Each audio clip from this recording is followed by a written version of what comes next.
Change can be incredibly hard. You make a goal, you go at it for a good 2-3 days, you're 5 days strong maybe, and then boom, you're right back to where you started. What follows is like this self-talk where it's like, I'm not disciplined enough, I'm not committed enough, I'm lazy. We say all these things to ourselves and we just stay stagnant. We feel stuck. I have come to the realization that procrastination has nothing to do with motivation. It has nothing to do with determination. It has nothing to do with laziness.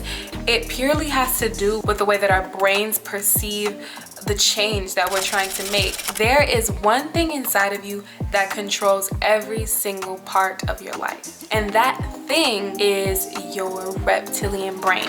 So your reptilian brain is actually the part of your brain that its main responsibility is keeping you alive. It also tells you when you're being threatened. It tells you when you should be angry. It tells you when you should be fearful. It's also responsible for our breathing. It's responsible for our heart beating. It memorizes all these processes, and it functions without us even having to think about it. When the reptilian part of our brain has too much control, it starts to perceive some of the changes we're trying to make in our life as a threat. And what I mean by that is your brain relies on you being repetitive. It relies on you being predictable, because the more familiar or accustomed your brain is to the action that you're doing or the thought that you're thinking, the more that your brain has control over keeping you alive. Our brains now perceive this new situation as a threat to our survival, and then our brain goes into panic mode, basically, right? So this alarm is sounded in our body, right? And our body is saying they're putting themselves at risk. We're in an uncomfortable situation. We don't know how to react to these things around us. Okay, and it's kind of like our brain starts doing these things to make us go back to the way we are. So maybe as we're trying to quit our old job and start a new one, our brain tells us, you know what, you're not going to be successful. You know what, you don't have enough credentials. Our brains will push these negative thoughts onto us that try to keep us in that predictable situation. But what happens from here is we have to figure out how to sound this false alarm that is going on in our body. How do we tell our brain that this new way that we're trying to think or these new actions that we're trying to take are not threats to our survival? The way that we sound this false alarm is by bringing that subconscious process to the light and making it conscious. Whenever you do feel fear, you know, maybe you're afraid of this new job opportunity. Maybe you are afraid to start this business. Maybe you are afraid to start this relationship, anything. If you can feel that fear and say, right now, an alarm is going off in my body. You bring to the light that all these emotions you feel and all of this anxiety you may feel about the situation is your body perceiving something as a threat. These negative thoughts that you're feeling have not become yours, right? Because instead of taking this false alarm and the emotions and the thoughts it brings and coupling yourself with it and saying, I am anxious, I am angry, I am afraid. Instead of doing that, you have now separated it. So in your brain, this process has become conscious.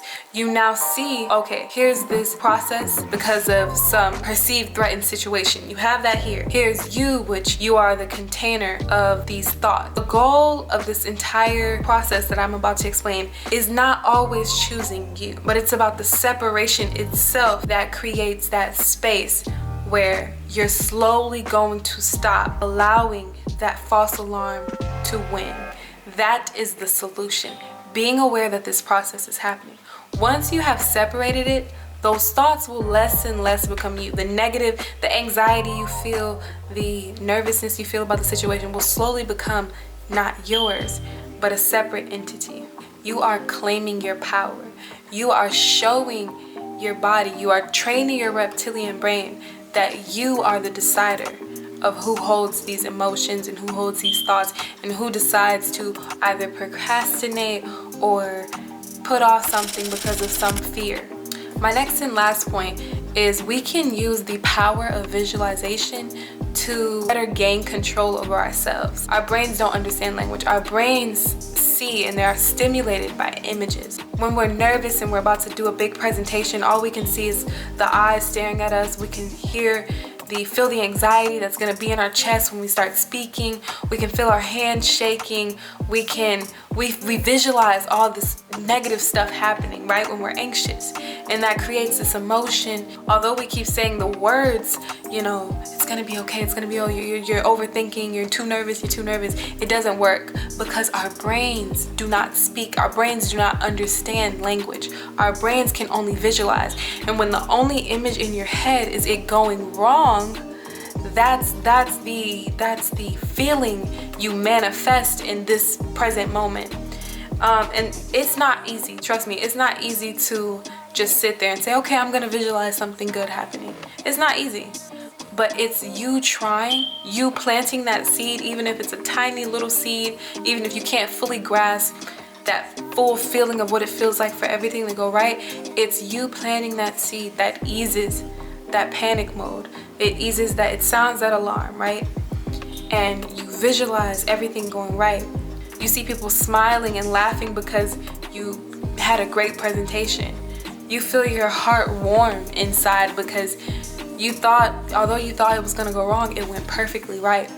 It's like your reptilian brain, this is you telling your reptilian brain, I'm in control.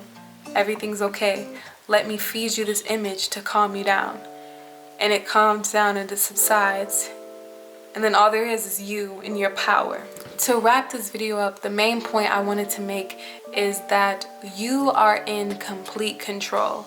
You know, even if you feel like, you know, I'm not committed, I'm not disciplined, it doesn't matter. And you are the adult inside of your body. Your brain is not the adult in your body. Your spirit is the adult inside of your body that can calm those nerves that this little child has, right? Using some of these methods, separating yourself, separating you, the self, and this brain and its processes and its programs that it's downloaded from, you know, just how we were raised in society, delivering messages to your subconscious mind in its own language, which is visuals,